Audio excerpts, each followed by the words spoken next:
Bonjour.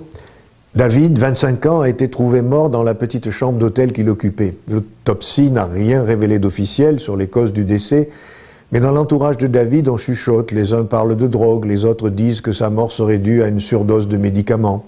En fait, David est mort de désespoir. Celui de n'avoir pu trouver d'emploi après plusieurs années d'études, de n'avoir pu fonder un foyer avec sa copine, d'avoir perdu toute espérance de réaliser ses projets de vie. Pour tenter d'éviter des morts dans de telles situations de détresse, certains ont pensé à créer des salles de shoot et d'autres à libéraliser la vente de cannabis. Est-ce la solution? J'en doute.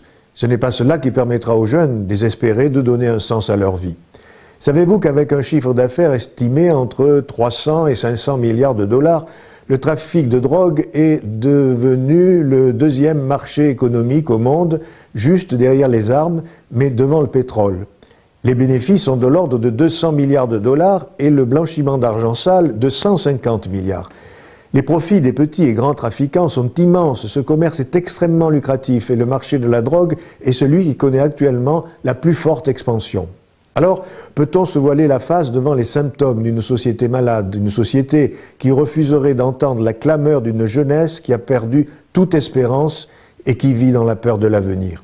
Tenter de limiter les conséquences, ce n'est pas s'attaquer aux causes.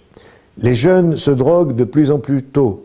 Dès 10 ans, quelquefois même avant, ils reniflent des détachants ou de la colle, et ce phénomène va croissant. Ils croient parce que nous nous montrons désemparés devant les causes de ce mal-être, devant l'absence de raison de vivre. Donner un sens à sa vie appartient à chacun, mais ensemble, dans une recherche commune, pourquoi ne parviendrions-nous pas à transmettre ce qui nous fait vivre?